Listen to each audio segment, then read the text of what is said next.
Welcome back to another new video in SD Bio Life with Life Science। দেখো, কাল থেকে একটা breaking news যে ফের রাজ্যে শিক্ষক নিয়োগ হতে চলেছে। আসলে কি এই শিক্ষক নিয়োগ, তার থেকে সবচেয়ে বেশি গুরুত্বপূর্ণ আমার কাছে যে চাকরি প্রার্থীদের জন্য বেশ কয়েকটা গুরুত্বপূর্ণ খবর রয়েছে। যেমন পুজোর আগেই এসএসসি টেট অর্থাৎ আপার প্রাইমারি টেটের নিয়োগের বিজ্ঞপ্তি বেরোতে চলেছে। সেই বিজ্ঞপ্তি শুধু স্পেশাল টিচারদের জন্য না সমস্ত ফ্রেশারদের জন্য সে বিষয়ে বলবো। তার সাথে কর্মসংস্থানের একটি খবর যে জুলাইয়ের পর স্বাস্থ্যকর্মীর নিয়োগ হতে পারে বা বিজ্ঞপ্তি বেরোতে পারে এবং আগস্টের মধ্যেই কিন্তু পঞ্চায়েতের বিজ্ঞপ্তি, সেই নিয়ে ডিটেলসে বলবো। এবং এসএসসি গ্রুপ সি গ্রুপ ডির রেজাল্ট কেন দেরি হচ্ছে, কবে বেরোবে এবং কবে কমপ্লিট হবে, এই কি তথ্যসূত্রে খবর রয়েছে সে সম্পর্কে বলবো। এসএলএসটি নবম দশম, একাদশ দ্বাদশের নবম দশম এবং এসএসসি গ্রুপ সি গ্রুপ ডির যে ভেরিফিকেশান, সেই ভেরিফিকেশানও দেরি হচ্ছে কেন সেই বিষয়টাও বলবো।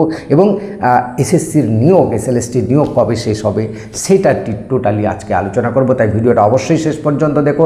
ভালো লাগলে লাইক করে বন্ধুদের শেয়ার করে দিও, চ্যানেলে নতুন হলে চ্যানেলটা সাবস্ক্রাইব করে নিও।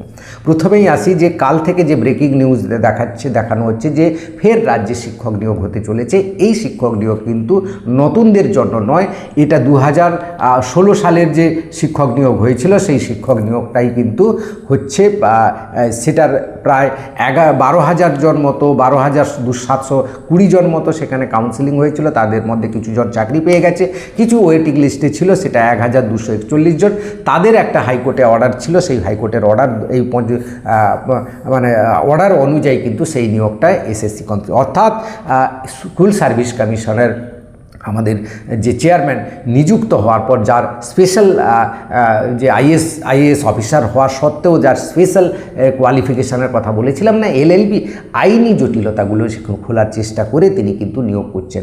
কেন এই তড়িঘড়ি করে নিয়োগ? এক তো হাইকোর্টের অর্ডার, তার সাথে আবার একটা আপার প্রাইমারি টেটের বিজ্ঞপ্তি আসতে চলেছে, সেই দিয়েই কিন্তু এই তড়িঘড়ি করে নিয়োগটা কমপ্লিট করছে। ইনারা বলেছেন একটা কমপ্লিট না হলে আর একটা শুরু করা যাবে না বা তারা করবেন না, তাই এটাই হচ্ছে তারই প্রমাণ। অর্থাৎ যে কর্মসংস্থানের যে খবর, ফের রাজ্যে শিক্ষক নিয়োগ হতে চলেছে এবং আপার প্রাইমারি টেটের নোটিফিকেশান পুজোর আগেই বেরোবে। তো আমি বলছিলাম সবচেয়ে আগে এসএলএসটি 3 যেটা বেরোবে সেটা আগে হবে, সেটা হচ্ছে আপার প্রাইমারি টেট। তার কিন্তু সিলেবাস সমস্ত কিছুই আলোচনা করেছি। এই ভিডিওর ডেসক্রিপশানে বা কমেন্টের যে লিঙ্ক থাকবে সেই লিঙ্কে আপার প্রাইমারির প্লেলিস্ট রয়েছে, সেখানে সমস্ত ভিডিও দেওয়া আছে, তোমরা অবশ্যই গিয়ে সেটা দেখে নাও। আরেকটি যে ফেক নোটিশ বেরিয়েছে সেটা হয়তো অনেকেই জানো যে বারবার এরকম কিন্তু এই যে নোটিশটাগুলো বেরোচ্ছে সেই ফেক নোটিশ কিন্তু এটা শেষ নয়, আবার বেরোবে।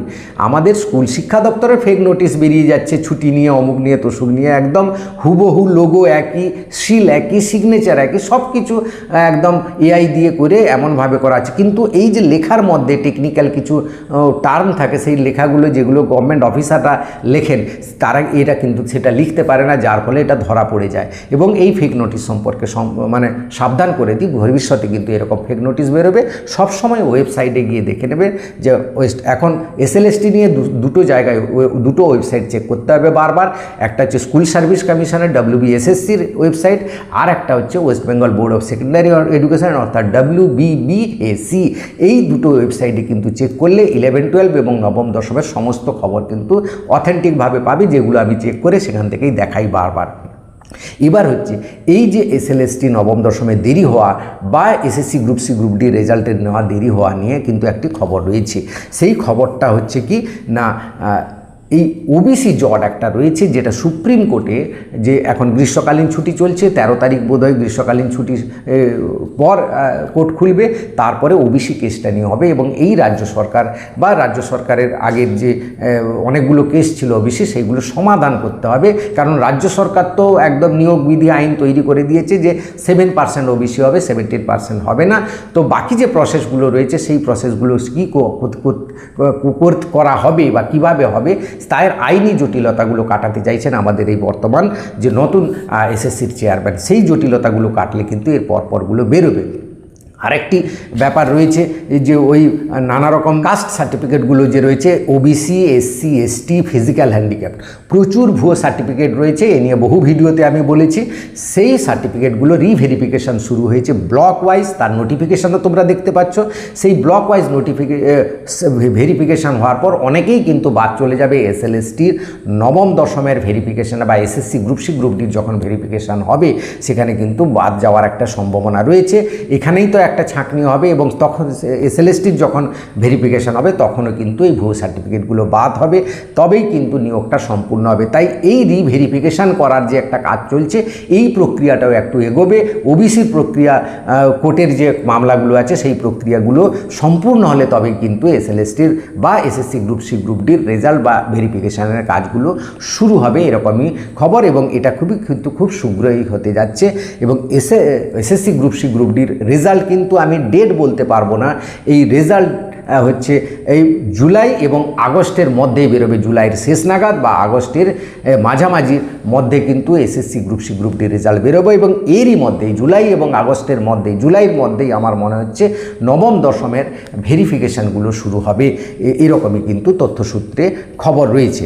এবার আসি যে ব্যাপারটায়, যে পঞ্চায়েত দপ্তরে কিন্তু যে বিজ্ঞপ্তি নিয়োগের যে কথা বলেছিলেন দিলীপ ঘোষ মহাশয়, তিনি কিন্তু এর নোটিফিকেশান কিন্তু বেরোচ্ছে না বলে অনেকেই অস্থির। সে আগস্টের মধ্যে পঞ্চায়েতের নোটিফিকেশান বেরোবে, এরকমই কর্মসংস্থানের খবর। এবং স্বাস্থ্যকর্মী নিয়োগ নিয়েও একটা নোটিফিকেশান বেরোবে, সেটাও জুলাই এবং আগস্টের মধ্যে কিন্তু বেরোবে, এরকমই একটি খবর রয়েছে। তো এসএসসির গ্রুপ সি গ্রুপ ডির নিয়ে যে খবরগুলো বললাম, এখানে কিন্তু খুব সবাই সাবধান থাকবে। বিশেষ করে অনেকে যারা লোক কাট অফ করছো বা ভাবছিলে বাড়বে না, কিন্তু যদি এসসি এসটি ওবিসি বা অন্যান্য ফিজিক্যাল হ্যান্ডিক্যাপগুলো বাদ হয় তাহলে কিন্তু কাট অফটা অনেকটা নিচের দিকে নেমে যাওয়ার একটা সম্ভাবনা রয়েছে। সেটা এসএলএসটির ক্ষেত্রে নবম দশমের ক্ষেত্রেও প্রযোজ্য হতে পারে। কারণ ভুয়ো সার্টিফিকেট যদি বাদ যায়, যেখানে লক্ষ লক্ষ ভুয়ো সার্টিফিকেটের কথা বলা হচ্ছিল কদিন আগে বিভিন্ন নিউজ মাধ্যমে, সেটা যদি হয় তাহলে কিন্তু বহুজন চান্স পেয়ে যাবে। এবং বিশেষ করে ওয়েটিং লিস্টে যারা রয়েছে, তোমাদের বলবো, দেখো 2026 সালের ওয়েটিং লিস্টের চাকরি এখন পাচ্ছে কতজন? 1241 জন চাকরি পাচ্ছে। তাই যারা ওয়েটিং লিস্টে আছে রয়েছে তারাও ইন্টারভিউর প্রিপারেশান করবে। বিশেষ করে এসএলএসটি নবম দশমের কথা বলছি, তারা ভেঙে পড়বে না আজ থেকে যে তোমরা চাকরি পাবে না। দুটো স্কোপের কথা বলছি, এক হচ্ছে ভুয়ো সার্টিফিকেট বাদ গেলে তোমাদের চান্সটা আরও বেশি করে বাড়বে, এবং তার সাথে এই যে ভ্যাকেন্সি বাড়ার কথা যে বলা হচ্ছে, সেই ভ্যাকেন্সি বাড়লেও কিন্তু বা যে ভ্যাকেন্সি রয়েছে সেই ভ্যাকেন্সি থেকেও কিন্তু কল পাবে। যেখানে 2026 থেকে 2027 সালে কল পেয়ে যাচ্ছে, চাকরি পাচ্ছে 10 বছর পরও। তাই তোমাদের জন্য কিন্তু একটা ভেঙে পড়ার কোনো ব্যাপার নেই। তাই তোমরাও কিন্তু ইন্টারভিউর প্রিপারেশানটা নেবে। এই ছিল আজকের ভিডিওটা ভালো লাগলে লাইক করে সবাইকে শেয়ার করে দিও। চ্যানেলে নতুন হলে চ্যানেলটা সাবস্ক্রাইব করে দিও। Thank you for watching.